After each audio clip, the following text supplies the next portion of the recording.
today. Let's get started. I'll take mute off and then I'll start talking. Awesome. Thanks for having us again, Co. I am Ben Dean. I'm the producer of Pantheon, Rise of the Fallen. Today with us we have some familiar faces. We have Brad McQuaid, who is our Chief Creative Officer. Hey guys, happy to be here. We have Chris Perkins, who is our I always do this to I was hoping you would do it again. That would make, I think, 100%. Chris is our creative director and our lead designer. Hey, everybody. Who else do we have? We've got Tim Wappen, who is a game designer. Hey, everyone. And we have Dave Schlau, who is our content creator. What's up, everybody? Hey, guys. So I think that's the introductions. Without further ado, maybe we can just turn it over to Chris, and he'll give us a quick walkthrough as to what we're going to be seeing today. Awesome. Yeah. Yes, indeed. Well, it's exciting to be back, and excited to play with you again, Co. This is going to be fun. We had talked about taking the first few minutes here to just go over your class. You're showing off the Direlord today, and this is not a class we've shown publicly before, so it's exciting. And want to go over the abilities a little bit with you and just give you a quick rundown, and then kind of let you cut your teeth on just diving in and seeing how it goes. So does that sound good? Sounds great. Perfect. Okay, so you'll notice on your bar, I'll go through, I've tried by memory here to go through what you've got, but the Direlord is a little bit of an unconventional take on the tank because you are very much a self-healing tank using heavy mail instead of plate mail, and so you're relying on the DPS that you're dealing and the healing that you're doing to yourself, that self-healing to stay up. So it's the testing we've had done that we've been in so far in pre-alpha 3, the feedback has been really, really positive on the Direlord. It's just a really fun, enjoyable take on the tank class, so I hope you enjoy it. Your first ability is called Provoking Phantoms, and this is a what I call a deepening taunt, meaning you only need to apply it once per target, and then it gradually builds hate exponentially the longer it stays on the target. Your next ability is called Thresh, and it is a melee attack that heals you for a short amount of time, and about 3 ticks, I think, of healing, and then it also applies a bleed to the enemy. Then you've got Abyssal Strike, which is your bread and butter self-healing, really high damage attack, and so you're going to be wanting to use that somewhat strategically at times when you know that you're going to need a heal, and then other times you can use it as just a further DPS and hate generation. I believe next you have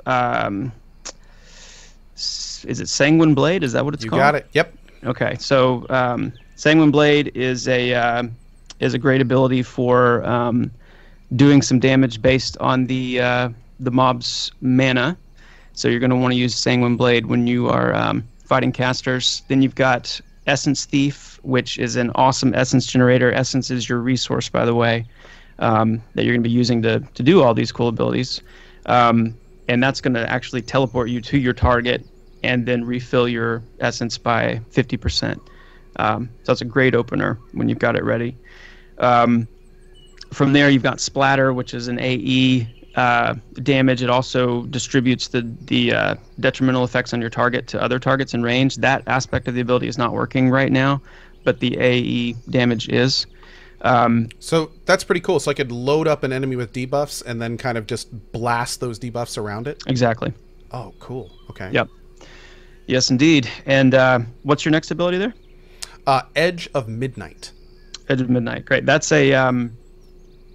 Okay, so actually, Sanguine Blade. I need to make a correction here. Sanguine Blade is going to drain mana from your target. Edge of Midnight is the one that's going to do damage based on their mana pool.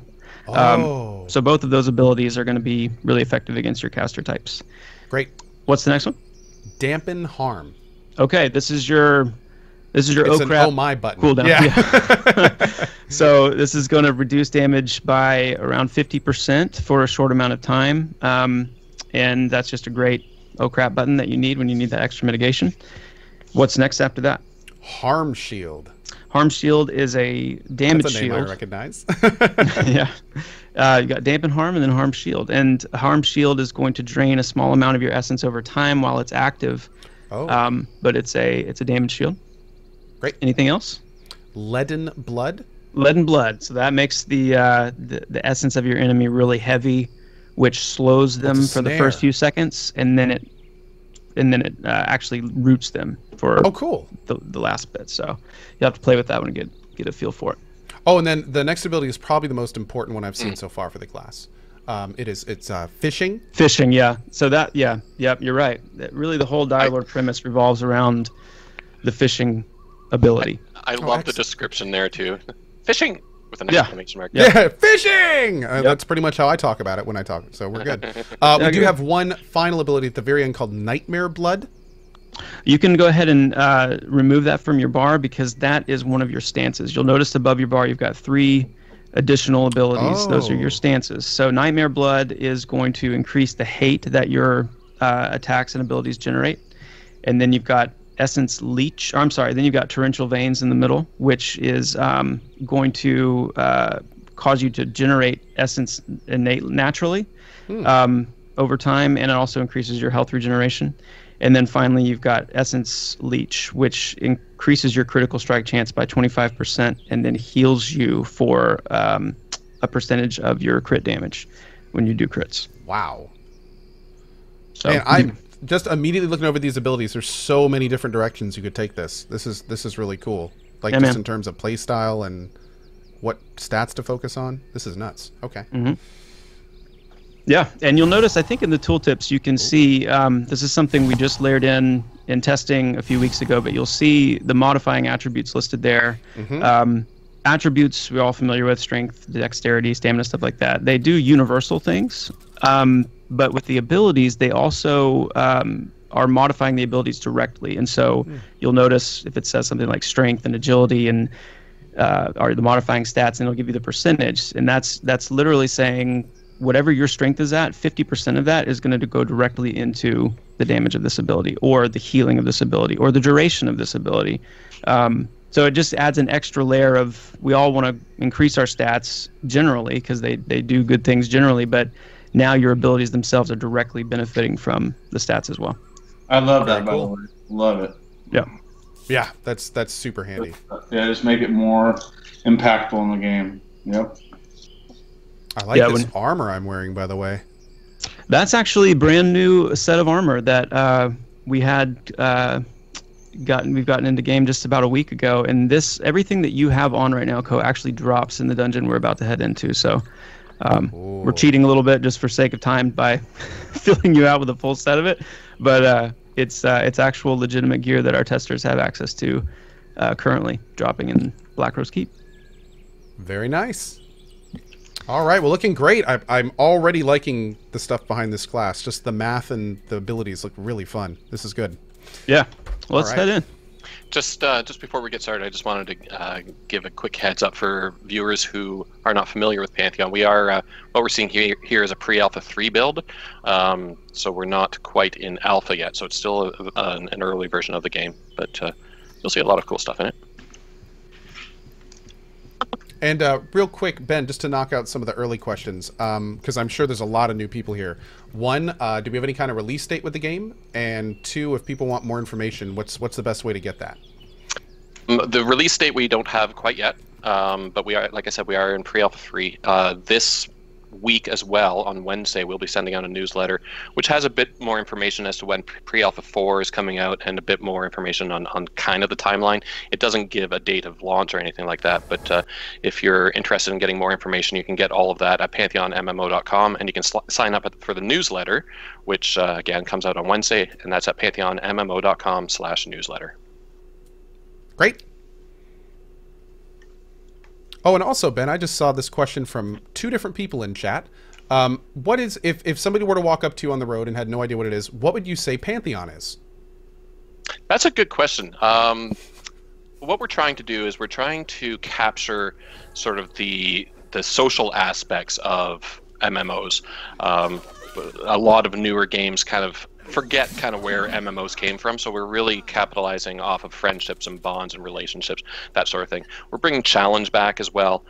Really strongly believe in the risk versus reward. We want you to feel like you've actually earned something. So I think that pretty much summarizes most of what we're about here. We are infusing a lot of new systems as well, which we'll touch on some in this stream, but again, a lot of that information on the differentiators for Pantheon is available on our website at pantheonmmo.com. Awesome. Sounds great.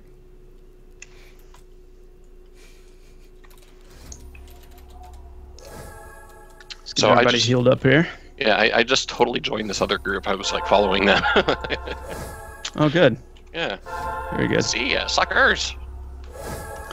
So you'll notice we zone from Avendir's Pass here into Black Rose Keep. This is a standalone zone that sits off of Avendir's Pass, and it's nighttime. We went from daytime or kind of late afternoon into nighttime, and that's kind of how we have the pre-alpha zone set up right now. Throne Fast is in full day, midday.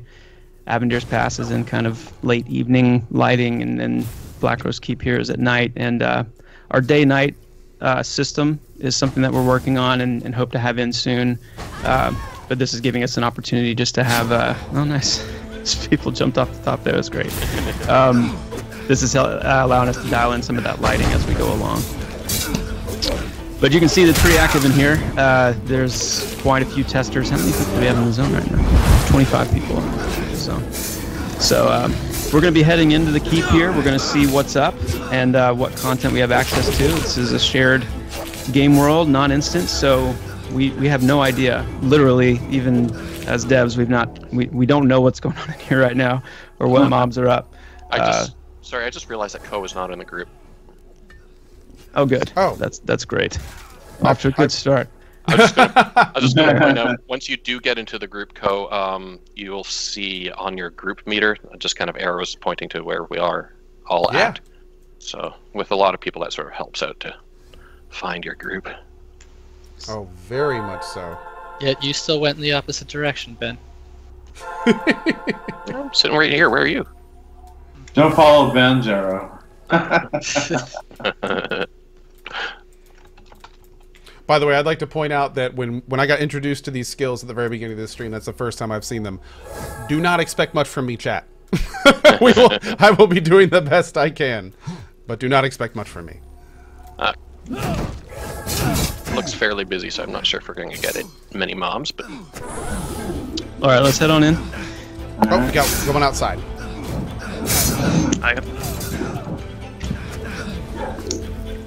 Also, for context, our group is level 22 right now.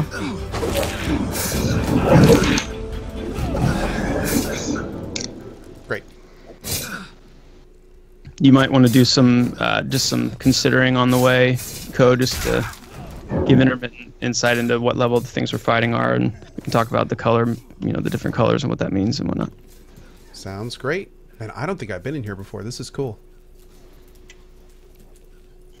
Okay, we got some green guys over here on the right. 3 of them. Now, and a blue one too, Quartermaster Burra. Do I have any kind of AoE taunting, or should I just be going down and casting Provoking Phantoms on everyone and kind of doing what I can from there? You'll want to keep Provoking Phantoms on your main assist target, and we'll rely on the Enchanter to hopefully lock down the additional ones.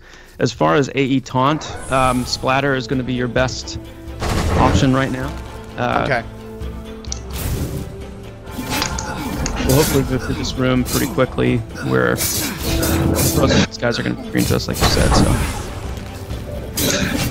it's a pretty interesting route to break, though, when you're in your early teens, for sure. The focus is the red bar on the top left for me. That's your essence. That's right. The red is your that's your resource. Perfect. So are we going off to the left here, Chris? We're going to take the left path. That's right. Okay, let's see what we've got. So my big heal is going to be my 3 ability. Okay, great. Yep. Oh, we got a guy right there.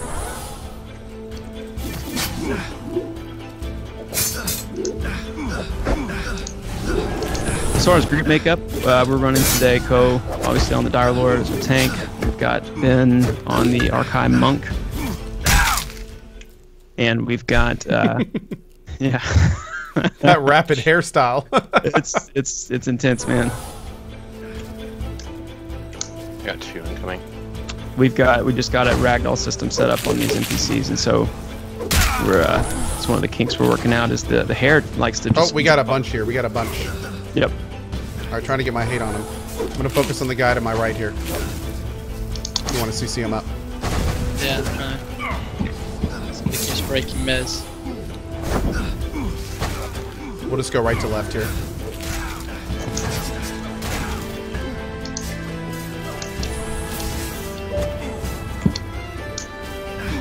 I'm running the cleric. We've got David on the enchanter, and Tim is on the wizard, and Brad is on the ranger.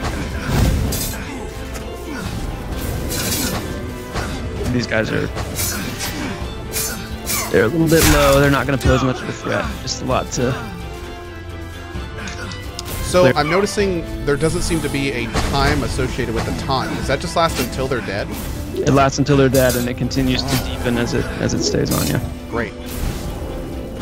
That particular taunt. Yeah. Yeah. Also, can I cast a taunt on an enemy that's mez? You can. Now, the thing with that taunt is eventually you will only be able to have that active on one target at a time. If you go and activate it on another target, it will deactivate on the first one. But you will retain the hate that you generated on the first one. Gotcha. And my auto attack on-off button, is that tilt? Yes. Great.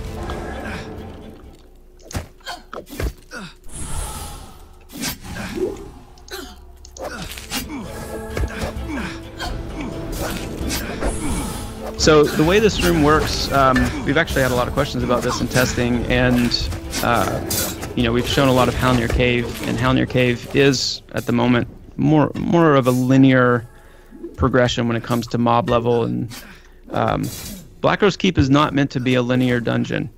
This first kind of great room we're in, the first floor is filled with low teens level mobs. The balcony above us has high teens, low 20s.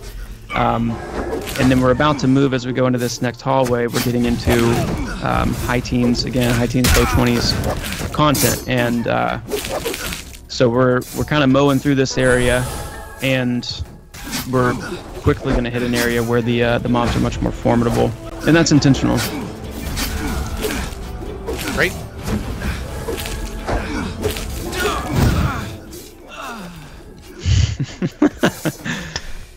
Some of those ragdolls are funny to watch. Is that it there? Yep, Yeah, we should. We should get to move. That guy got rigomoris really quickly. Okay, let's move into this room. We got one in here.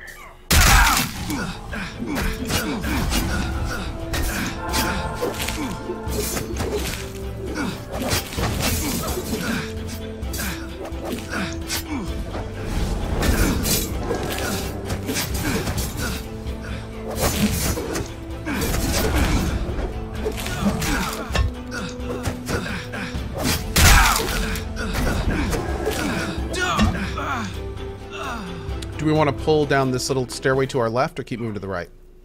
Let's head down here. Let's see what's. I'd like to.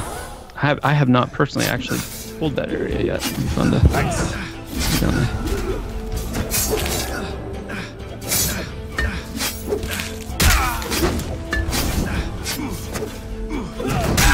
I'm not even sure what level range the mobs are down in here. They might still be more of these greenies. But in the group that knows. Ooh. Oh Nice yeah. little kitchen down there. I know, but I'm not saying anything. Uh-oh, where'd he go? Trapdoor. Oh, there he is behind us. He's a sneak. What a jerk.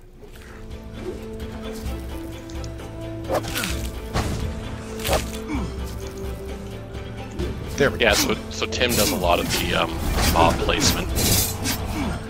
And designs a lot of the combat. A lot of the combats?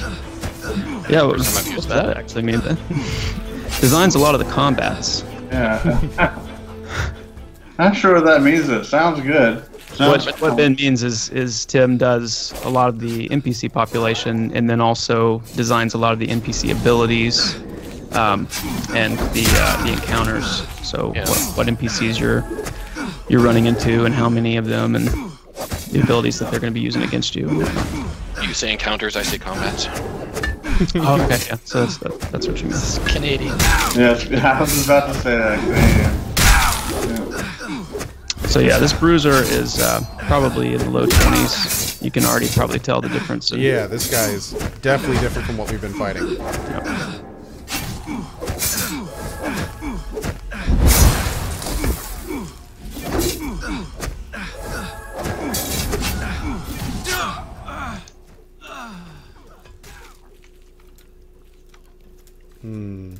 I don't have any throwing weapons on me, so that's gonna have to kind of face pull this stuff. That's fine.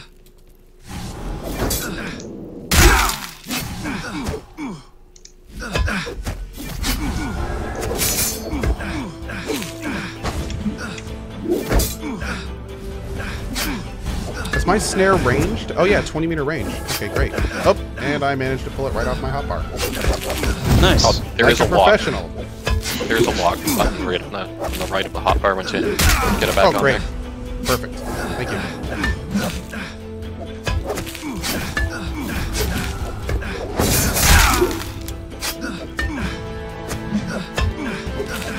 One of the other things I love about the Direlord is the ability to tank with a two-hander.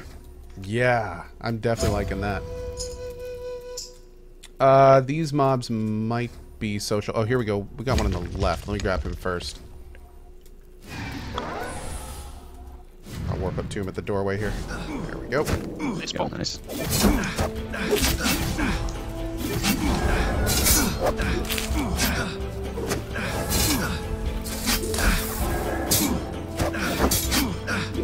So, yeah, splatter does not have an effect outside of the... Oh, actually, probably didn't do anything right now. That's where it's working. Okay, cool. It does do damage. Oh, it does do so damage. It is going to be beneficial for AE tanking, just generating Okay. AE hate, but it doesn't have the debuff spread component yet. Great.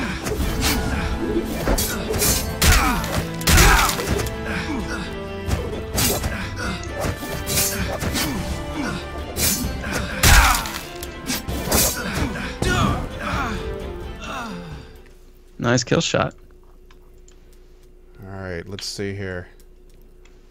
I try to pull the guy on the left, but we may get a caster too. Let's get the bruiser first. Yep, caster incoming. We'll go for the bruiser. Caster.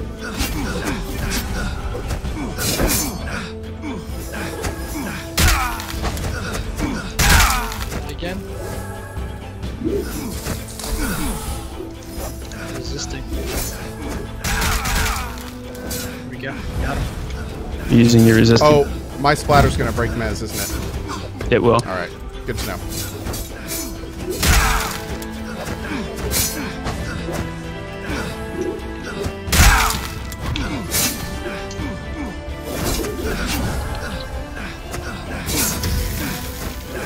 Oh yeah, normally we would kill the casters first, but we have an enchanter with us, so it's okay. May have an ad in the back. No, it looks like we're fine.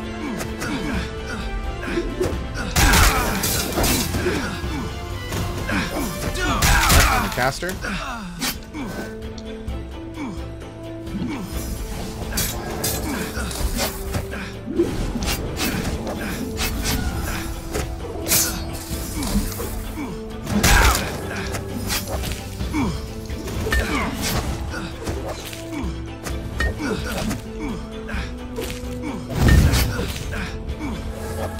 So one of the things you miss in these dev streams is the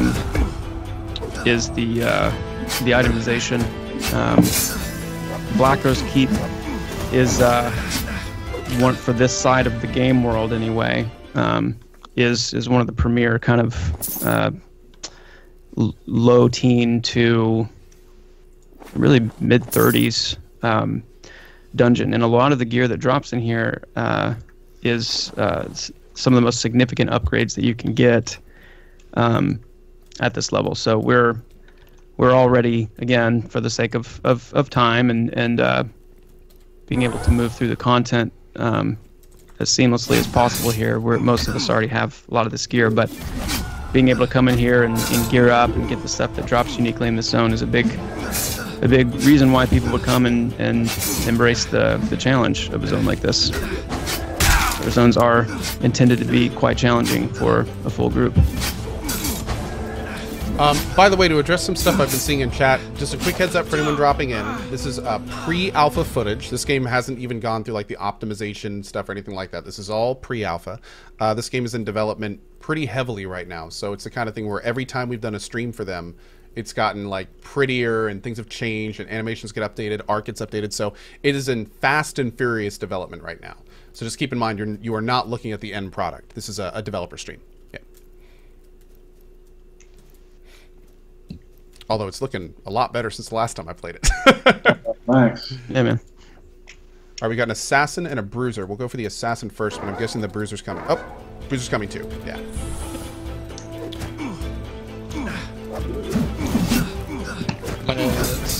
Mez the assassin. Oh, we're on the assassin. We're on the assassin. That's the other one. So one of the interesting things about the Direlord is the hate generation. If you're used to some of the more traditional MMOs, you'll remember this mechanic in that you need to sort of wait for the Direlord to start building his hate before you jump right in. Otherwise, you're going to pull aggro right away. So it's a good idea as a group member to just kind of hold back for a couple seconds. Yeah, it's been funny watching the testers kind of get their head around the Direlord and the hate mechanic specifically, because most of the time, in most cases, in more modern MMOs, you get the kind of hate generation on the front end that's so spiky and so significant that the DPS can kind of go full throttle pretty much. The snap taunt kind of stuff. Yeah. So with the Direlord, they do have the trade-off. The deepening, the good thing about the deepening taunt is that, of course, the longer it stays on, it's growing exponentially. So the Direlord is able to get to the point where it's extremely difficult to peel things off of them. But the offset is it takes them a little while to build up to that point. And all three of the tank classes really have, kind of a unique forte. I love the idea of fortes and just layers of different fortes within roles. So Direlord is a very potent single target hate generating tank, whereas the Paladin, for example, is very capable AE tank, and the Warrior kind of sits in the middle a little bit, meaning that they're effective at both, really. So it's interesting to see that play out. Yeah, it's kind of exciting once we get into multi-group encounters. You just sort of start seeing the need for each different kind of type. You could even bring in a couple tanks in a single group too. There's nothing stopping you from doing that. Just based on your needs or play style, or if you want to mix it up and try something completely different, it allows for that too. Mm-hmm. I saw that cut and run. I saw that. I'm learning the rotations, buddy. I'm learning. Here's some fighting over here. Yeah, to our. I think they were upstairs, right above us, probably. maybe? Yeah. They're either above us or they're in the courtyard. Yeah. We going up? We can go up. I mean, definitely going up is going to get us more mobs that are more consistently our level and above. We're also going to need to get out of here fairly soon, so we should probably head to. Right behind you, Dampen. Let's keep going up, and yeah, here's our all gnome group. I've been seeing these guys a few times in pre-alpha, and they're doing an awesome job clearing this stuff. Nice. Now, if you guys want to try to embarrass ourselves real quick, I'm all up for that all the time. We can go ahead up here and probably wipe at the astrologer tower. So here are the ramparts, and this is the first time. I don't know if we've shown the ramparts yet before publicly. I know we've done it at PAX, but other than not on a stream, I don't think, Chris. Very cool. Okay, so yeah, this is kind of the rite of passage here, where you've made it to the point, you've leveled to the point where you can hang out up on these upper ramparts, and depending on how far we get. You can see down into the courtyard, see other groups down there. You can see down in front of the keep, and this area up top is a huge jump in difficulty. And so our hope is, and it's not just with Black Rose Keep, but our design in general is to try and build these kind of multiple these areas with the kind of level scaling that supports multiple groups of different level ranges. So higher and lower level players are interacting and able to see each other. And look at these guys. This epic group of gnomes. Mm-hmm. That's awesome. That is pretty cool. That's awesome. Tim found his people.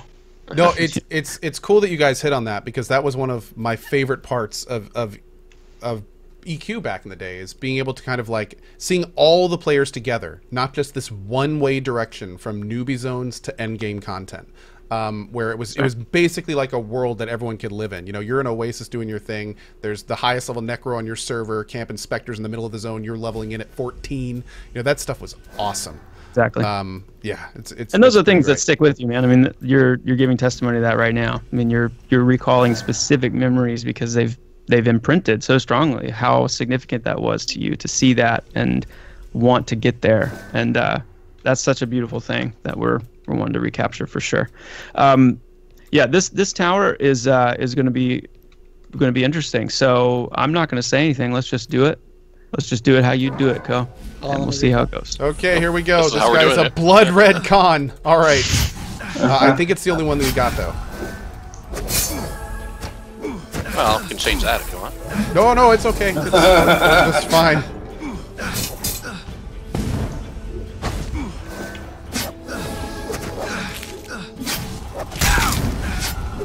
Direlords are fun to heal. They're stressful to heal sometimes, but their life is really spiky. They don't have kind of the molasses life bar that like a warrior would have. But it's just fun to see that kind of spike damage and then spike healing, and it's I think they've ended up in a pretty good spot even this early on. This guy, I'm trying to interrupt his casting with some monk skillage. Some attacks. Some attacks. Combats. Some combats, that's what it was.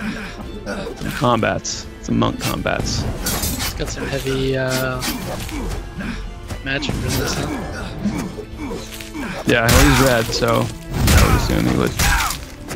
Also, I just want to take a second again and say how much I like the split combat box. It's so great being able to just easily see exactly where your attacks are, exactly how much you're doing. Yeah, I wanted to make a way for that real clean distinction. I remember being on a call with our lead programmer, and it was just one of those moments, and it happens all the time in game development, where you're not at all thinking about anything like that, and then all of a sudden you're like, you know what? It just don't get why we can't separate what I'm doing specifically with what everyone else is doing. And it's like, well, just put a line through it and separate it and see how it feels. And it's been really helpful. Well, I hate to cut the fun, but we will see more of this area tomorrow. We're doing another stream tomorrow. More details on that at the end of this stream, but we should probably move on back to AVP and show some areas there. In the interest of time. Yeah, right on. Let's do it. The big question is, can co-zone? Yeah, he should be able to, I think. Okay, so let's all try that. /zone AVP. Zone space AVP? Yeah. Yes. Ah, great. Perfect. All right. So we're heading back into Avendir's Pass. AVP is short for Avendir's Pass, not Alien versus Predator. Avendir's Pass. This zone, if you've been following our development, you've seen and heard this zone quite a bit, but this zone has undergone some pretty significant updates over the last several months. So we're going to show off a little bit of it. Just to touch on it real quick, so some of you are going to say, what's with those gray boxes? That's kind of an early phase. We place those gray boxes as an idea as to where these buildings are going to go, and later on we come back in, the artists come back in, add in textures and prop placement and stuff like that. You see those like that right now. Oh, look at this world. So I've just brought us to pretty much the center of Avendir's Pass. If you look where I'm facing, you can kind of see through the tree there the wall leading over to Throne Fast. That's where you zone into AVP. And it's a good location just to kind of do some circling and notice. Even here in the heart of it, in the dense tree cover, you can see several significant points of interest that would want to call you, towards them to see what's going on. The one we'll be heading to is perhaps the most notable one, and that's Hangor, to the north here, which is the where the North Tusk Orcs are. And like Ben was saying, there's still quite a few gray box meshes, and that's getting into the philosophy of our world building, which is just to build out these areas with the gray box mesh. We call it presentation gray box because it's to the scale and the shape and the dimension that the final piece will be. And then once the piece is ready, it's just a quick drag and drop. But we're already able to get in, and players are able to get in testers and really experience the areas as they're going to be laid out. Very cool. Oh, I also love the sound effects here. It's pretty Just nice. the birds and the wind and stuff. Yeah, the birds and the wind in the background and the ambience. Sounds Yeah. good. It's the little things, man. It's the little things. That stuff adds up. It does. It really does. Very cool. One of the things you're also going to notice as we travel is, I think we mentioned this. I can't remember if it's I don't think it was in one of the newsletters. It was one of the pre-alpha testing posts. But the perception system has a lot of elements, and we've shown and talked about a few things with perception. But one of the things we've done recently is we've put about 25 or so perception triggers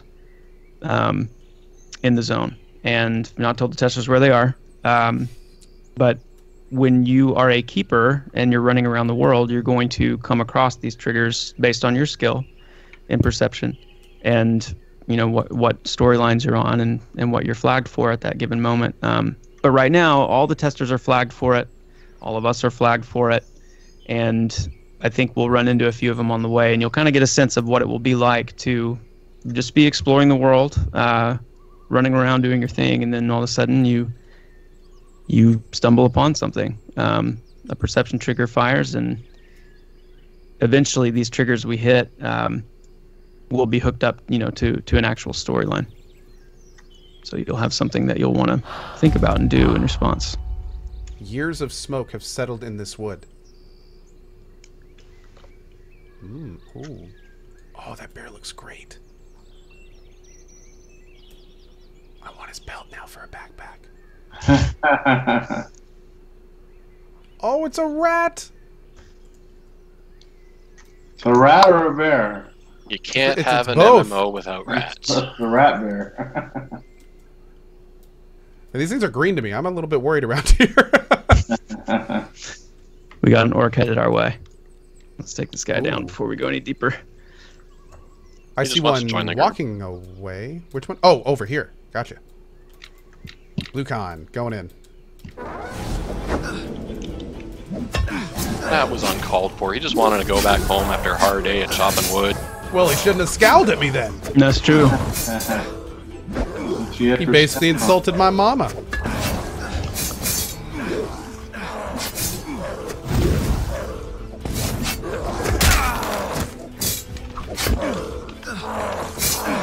Nice swords there, Aradune. Damn. I try. Oh, there you go. That was an interesting death. Yeah. Yeah. It's points for making it dramatic, that's for sure. Yeah, he sure does. It shot up to accentuate the ragdoll effect, right? Yeah, it was all one to show planned. Yeah. I'm gonna grab this right guy here. See if they're social. Yep. That was the one on the left. Oh, is that a caster? Oh no, it's a bow he was firing. Oh, that's cool. Yeah. I got the lookout missed. I'll pull this guy over a little bit. Separate him out of there for you. Air is charred, stinks of ash and cooked flesh. Ugh.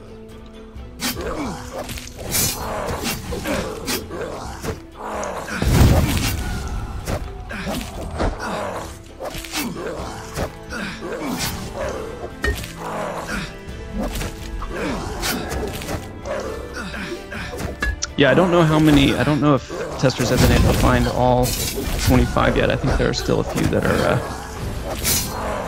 as of yet, undiscovered.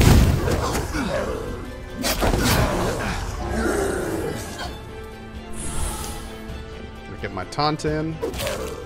Let's go. Let's focus. That would be a fun stream later on, maybe even launch or just pre-launches. Just trying to find all the triggers. Mm-hmm. I think so.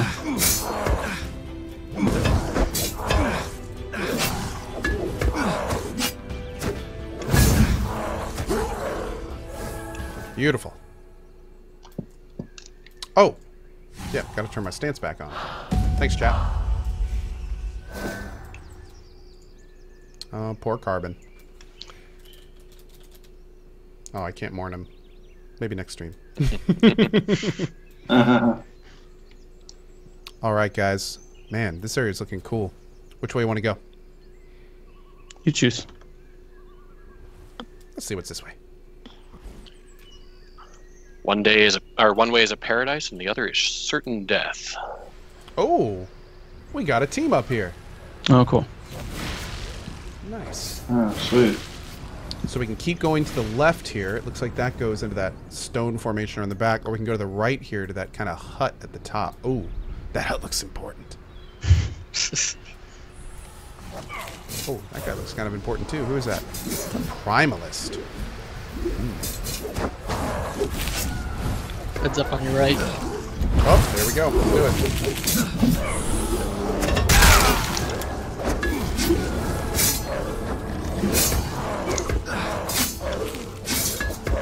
Now, are there any positional-based passive things in this game? Like, are there, if it's not a class-specific ability, is there any reason to be, say, behind the mob or to its side or anything like that? It's coming. It's one of those aspects of the ability tool in the system that we switched over to a few months ago that will be capable of that, and that's going to be a fairly significant component to certain abilities. So rogue backstab obviously comes to mind, but then also not just abilities that require certain positions to use, but then also abilities that key off of certain positioning. So, for example, the ranger has engage and withdraw, and where you land behind the mob is also something that will be governed by that positioning system. If we want the ranger to jump in and land just exactly where they were headed, or if we want them to be able to jump in and land behind the mob, regardless of where they were before they did the ability. That's another aspect that actually is working currently. The requisite side where you can't do this unless you are in this position isn't something we've had time to do yet, but there are bits and pieces that are already in, even like frontal cone, and has to be within this degree of radius in front of you. All that stuff is currently working. There's just a few little bits and pieces that are still left to do. Very cool. Yeah.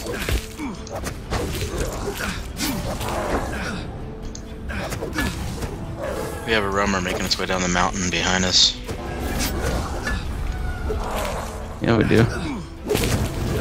It's a primalist too. Oh, I see. I got it.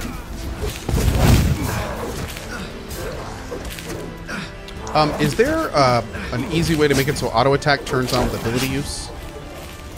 There is, once it's doing that. Oh, cool, great. It's that's something that I've had a couple of conversations about with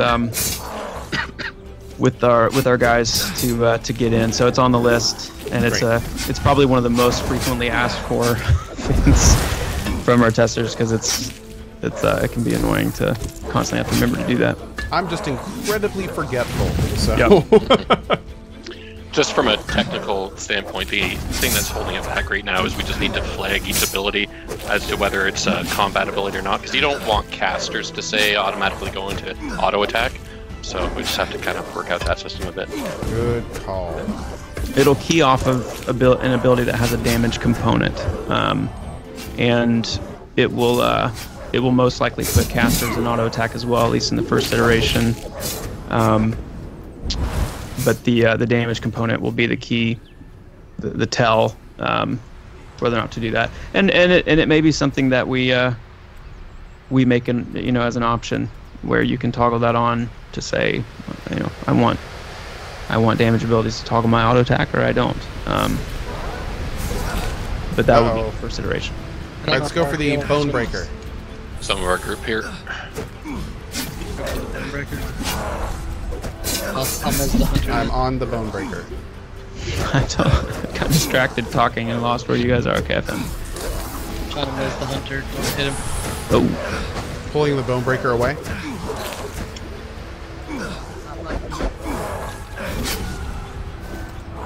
We throw a taunt on him real quick. What does this con do, Co? This con's yellow.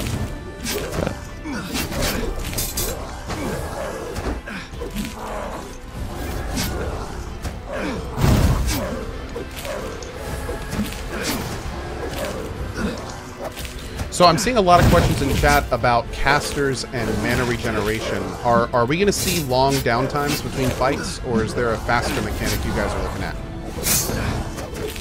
Well, I mean, some of that always comes down to what you define as long. Mm-hmm. We don't want overly long cooldown or downtime just to do it. What we want to do is find a sweet spot between endless, never ending, combat where you're moving from one thing to the next, to the next, to the next. Because what that does is it promotes linear progression through areas. When you're able to kill things at a certain rate, and then you're able to sustain your resources from fight to fight without any downtime, then you're essentially endlessly moving through an area, and it doesn't facilitate the kind of camping, the kind of setting up in an area like we're wanting to, for the sake of socialization, for the sake of social contracts forming, and time to get to know the people you're grouping with. And that's just kind of the ideology behind what we're doing. That said, we also don't want to just artificially slow it so far down that you're just, after every fight, you're sitting and taking forever to med. So we're looking for the sweet spot. I would, if I had to put it in just as general terms as possible, I would say not overly long, but enough to promote socialization and to be able to move through areas in a non-linear fashion. And Chris, isn't there some group interdependence too, some synergy, where if you're playing right, you can kind of increase that mana. Yeah, you can, you can increase the mana gen rate and that sort of thing. Yeah, absolutely. I mean, right now we have an enchanter in the group, and the enchanter is already doing that. I have a buff right now that's passively returning mana at a higher clip, and then as the enchanter uses his one of his abilities, it's splashing mana to the rest of the group. That's cool. So there already is some of that going on, for sure. Yeah, so if you're playing in a team, you're playing smart, you can minimize some of that downtime, but still keep, like you were saying, enough where that social interaction can occur. Yep. Oh yeah, there he goes. Nice move.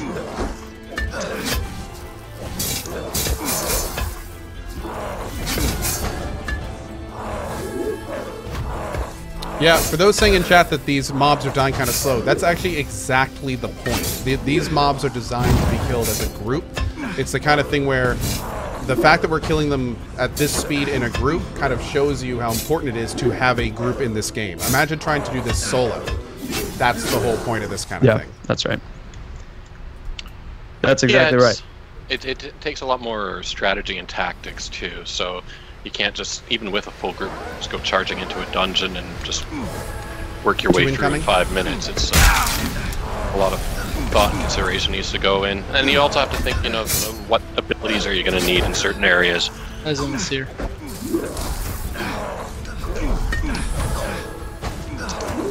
On the Bonebreaker first.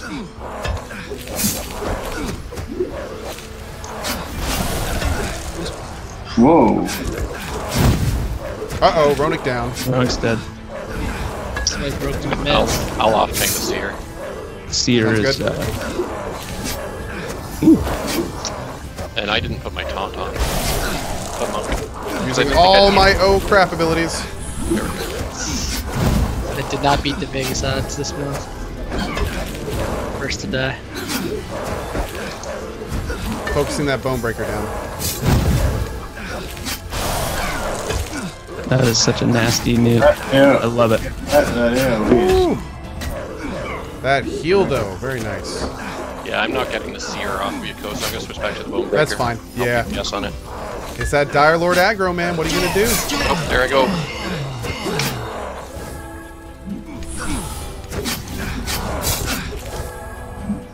I'm using every trick I got.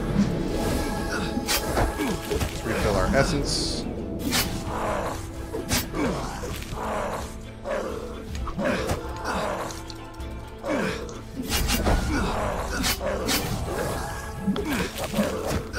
Oh, see that's pretty cool, Air Dune. So you put the swords away, and now you're mating the bow. Yeah. Oh yeah. Nice.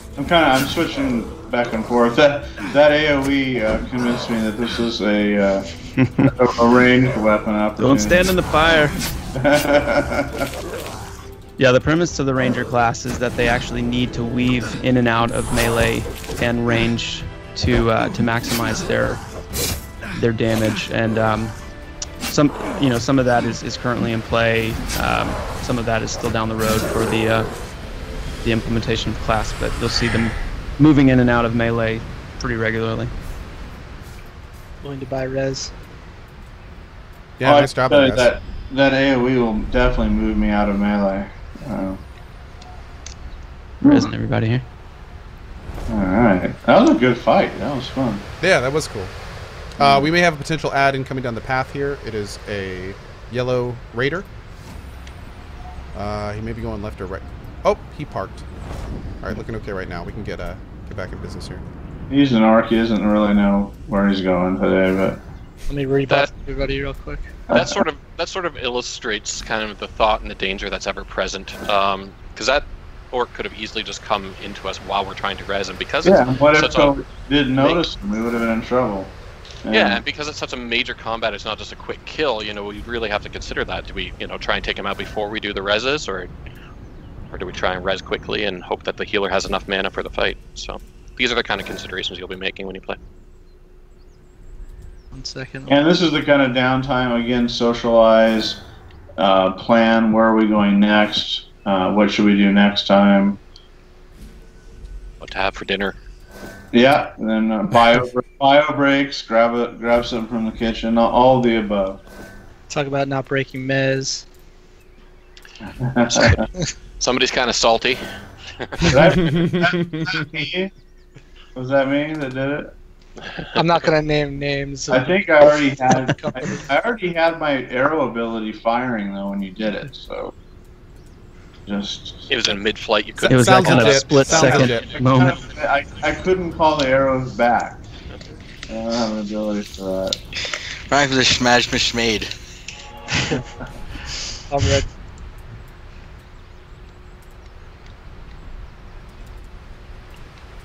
You guys all set? All set. So, Let's do it.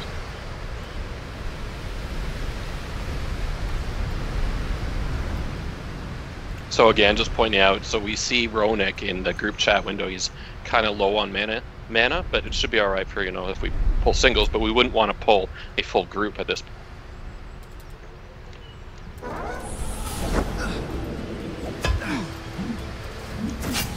Is that a hint, Ben? I should sit. No, I'm just sort of illustrating the point of consideration in the combats. The combats. Faint Whisperer will get me some back. So.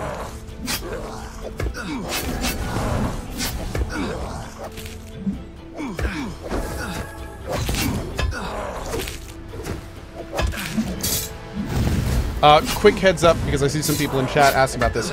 This is Pantheon, Rise of the Fallen, a new MMO that's going to be coming out a little bit down the line. It's currently in pre-alpha, so you are looking at, this isn't even alpha yet. This is pre-alpha.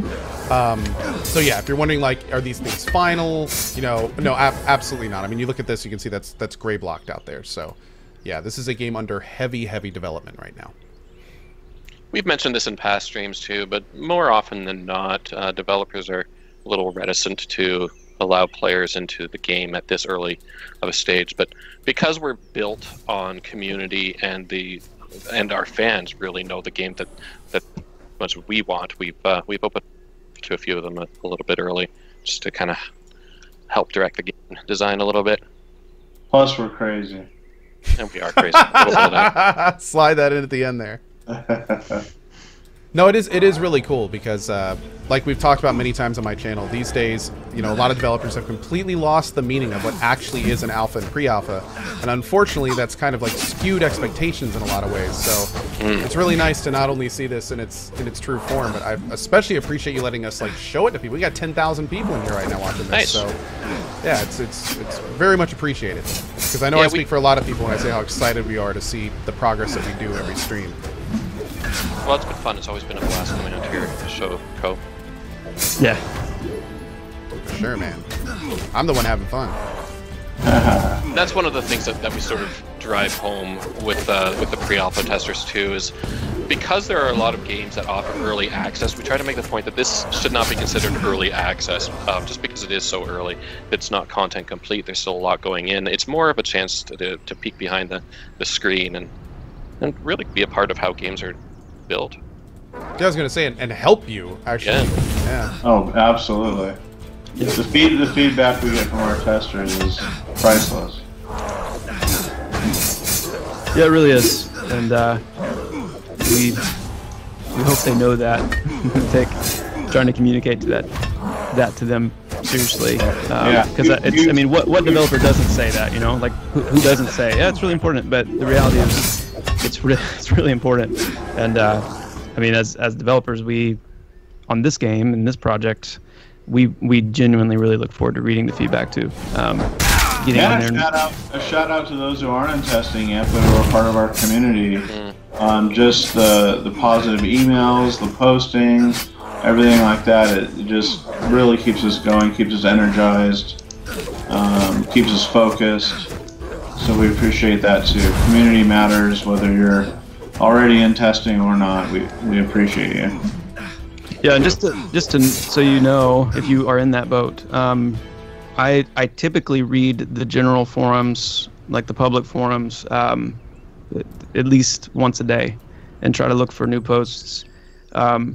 So again, it's another one of those things where it's easy to say we're listening and you matter, but just know that there are many of us who are directly reading the public forums as well. I personally don't respond there as often, but I am definitely reading and spending a lot of time in the class forums, spending a lot of time in the general forums, and it's all very much appreciated and very helpful.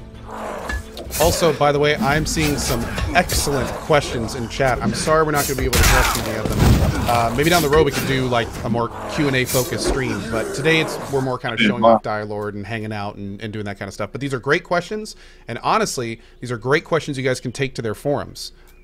So yeah, definitely check out their website, pantheonmmo.com, if you need more information on this stuff. There's a lot of the questions I'm seeing asked the info is actually already on there, so definitely check it out.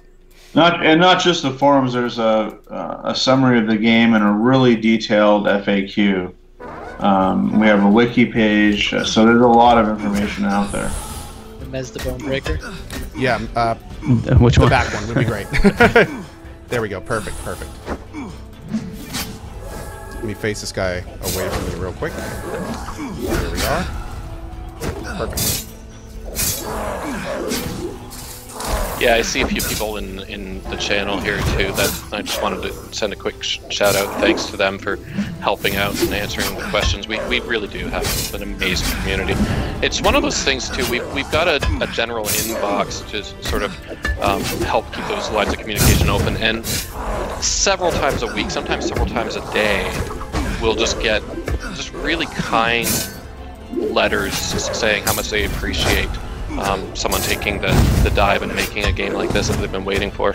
So I just want to let everybody know that we do read those and we really love hearing from you. Excellent. You got another Bonebreaker. Okay, I'll take that one. Throwing a taunt on him. He's missed. There he was. Let me try to separate him a little bit. That glass arrow is has an AE component. Whoops. Famous last words. Whoops. Whoops. I try to get at least one whoops per stream, so. Yep. They're different tiers. There's a bleed on it, it looks like. Bleeding wound. That's from that's what's glass arrow. Oh, okay. I'll go ahead and start AoE. Keep him on me. Getting a little low on health. Gonna shit a little bit here. I got him now. Oh, perfect. Thanks to Brent.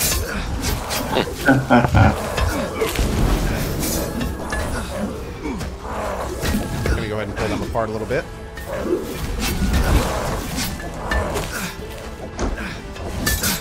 Man, you know, I have to say, especially after revisiting the servers that I grew up on just recently, it's really nice how on target both the PCs and NPCs are in this game. Like, it makes dragging things around super easily. I've noticed when I watch you guys move, it's in straight vectors. There's not a lot of bouncing around.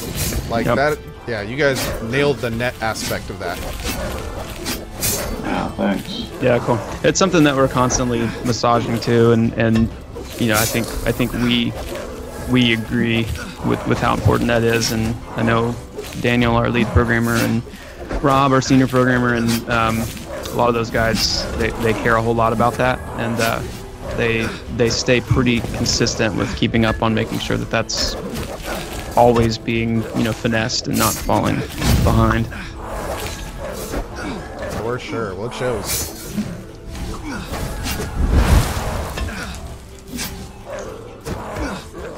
Hang on a sec for mana after this fight. Ensign is a monk? Yes. Yeah. Looks like the animations had a pass since I saw him last. Oh, dang! Woo! That's 23. Alright. I think that was Yes, a double dang, so. Hell yeah! How do slash high five? Does that work? No. Oh, it's not in yet. Maybe next time. We gotta get those emotes in there. Everyone I talk to in pre-alpha is like, get the emotes back in. Let's cut across this little midsection here. Sure. Yeah, we're kind of coming up on our time, so. Boo. Is that a dual wielding orc or dwarf? Yes, it is. Oh, he looks badass. Nice. Which way going, Joppa? Further in? Yeah, we'll head further in. Let's just see how far we can get into the tribe hall here. Oh, the other way, Cope. Passing through. Oh, other way. Oh, sorry, Co. Yeah, Oh, my bad. Okay. by further in, I Oh, meant we're at the big going building. out. Nice. Okay. Great. This is the circus tent, right? This this is the tribe hall. Ah, Looks a little bit like a circus tent as a gray box, but it's gonna be a pretty epic building once it's done. sweet. We'll hopefully at least be able to peek inside and get a sense of how it's just a really cool structure. The way that it's set up inside is pretty neat. We don't have any roamers or this outside, do we? Looks pretty good. Okay. Oh, well, I'm just gonna bring that back up.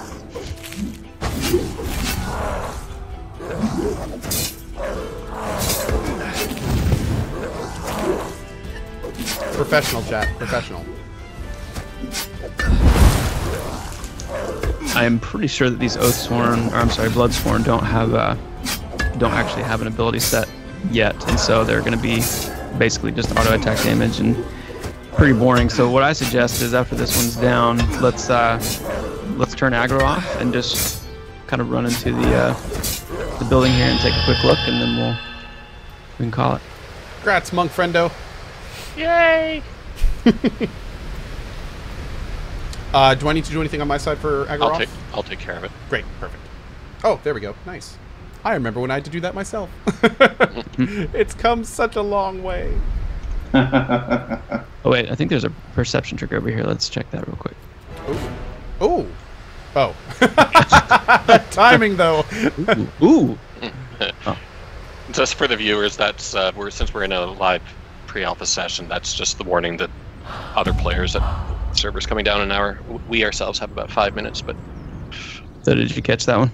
I did, and I immediately looked down, confused. Start digging. Interesting. Okay. Oh, see. Now I want to know what. Now I want to know what lies below. I bet it has good loot, whatever it is. I bet you might be right. All right, lead the way, Co. Okay, let's go to the left. I have to admit, I look forward to the day when I run through this on live. And then that night, I'm going to come back and watch this exact stream. Yeah. And see the before and after. Yeah. Awesome. Oh, look at this. Got a Sarlacc pit, too. Oh, I love it.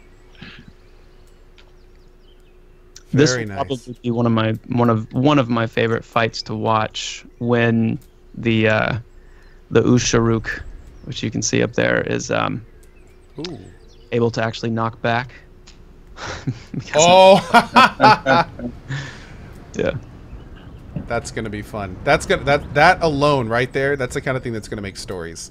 Take a dive. Yeah. I'm gonna summon us up to the ridge here. One of the rewards of downing the Usharuk is being able to have the view. Oh, very nice. Can I see all the way to the far wall of the city? Yes. Dang. And farther, really, than with those mountains, yeah. Wow. Yeah, you can There's see the city the over pass there. authority of Black Rose Keep over there, and Over there.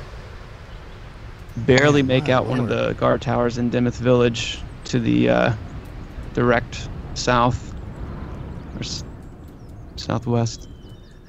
There's a guard tower down there. How cool, man. How cool.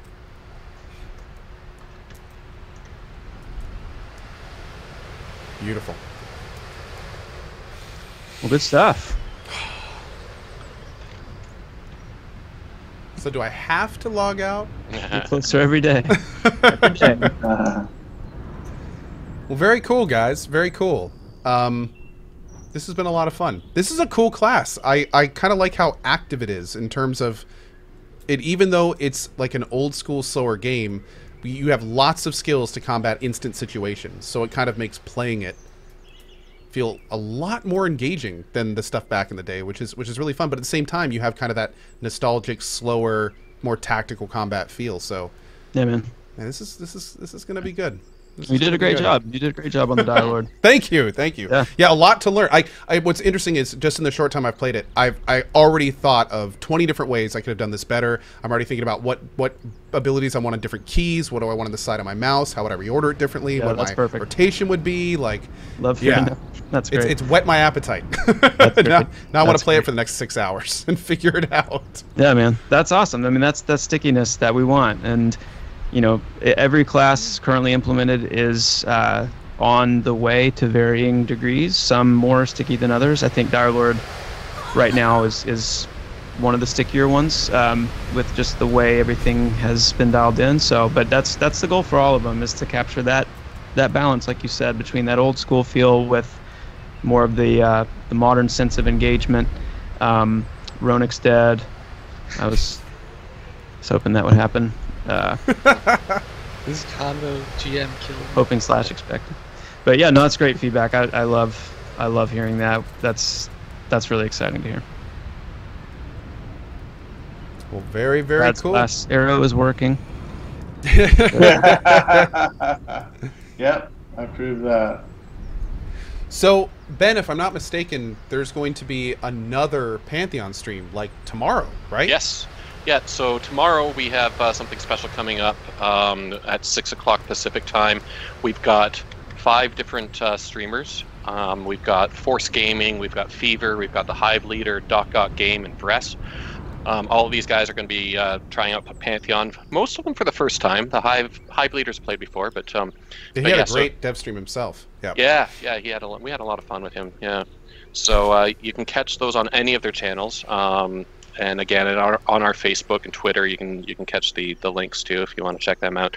That's at 6 o'clock Pacific tomorrow night. Very cool. So I just wanted to thank everybody, and again, a shout out to all of our supporters. Pantheon is largely crowdfunded, so every little bit helps, and it is super appreciated. If this looks like a game that you're interested in backing and getting behind, there's lots of packages available for you. Some of them have earlier access, like in alpha and whatnot. Pre-alpha is kind of closed right now, but you can get into alpha or beta. Or if you just want to support the game, we have some options there for lower tiers. All of that's available on pantheonmmo.com/join. Awesome. So, Ben, any closing thoughts here as we wrap up that we haven't covered already?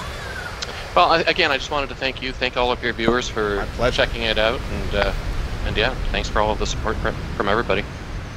Well, I think I'll leave this on this beautiful view because it's not going to get much better. But anyway, guys, that's going to wrap up another developer stream. Huge thank you to the people that joined us today. Really appreciate it. Brad, David, Tim, Chris, and Ben. Phenomenal group. All I'm thinking of right now is hopefully the next time we can do this because I'm already looking forward to it. So yeah, man. I really appreciate it, guys, and thank you. Thank you. Awesome. Thanks, everyone. Can't wait to have you back, Co. Thanks, everybody. Thanks, guys. Hell yeah. All right, my guys. I'm going to go ahead right now. There we go. We're all set. So, guys, again, I just want to thank you guys for watching. I really appreciate you being here. These streams are some of the more fun ones that I do. As I said at the beginning of this, I just want to point out and make sure this is absolutely clear. This is not a sponsored stream. This is just me as a huge fan of the game, wanting to take a look and see how it works. I hope we can do more of these in the future. It has been great. And if you are one of the people that is helping the Pantheon team develop this game via your feedback or in any way that you do, big thanks to you because, like they said, they really feed off of this community. The more hyped we get, the more people you tell about it, the more excited we are for this project, the more they dedicate themselves to making this a reality and really making, honestly, in my opinion, what I personally kind of wish EverQuest 2 was. Like, man, it's awesome. So anyway, dudes, that's going to be it from me today. I am out for now. I will be back tomorrow morning at 8 a.m. EDT. Tomorrow is No Man's Sky in the morning and the Pillars of Eternity 2 DLC in the afternoon. Then Tuesday, we've got Monster Hunter World PC. Thursday, we've got We Happy Few. Friday, we're back in Warframe. We've got so much stuff to do. So if you're new to the channel, hope you hit that follow button. And if you are here just for Pantheon, well, I will hopefully see you soon at the next Pantheon stream. Have a great rest of your day, guys. Really appreciate everyone that has stopped by. And I will see you guys tomorrow. Have a great rest of your day. Bye-bye.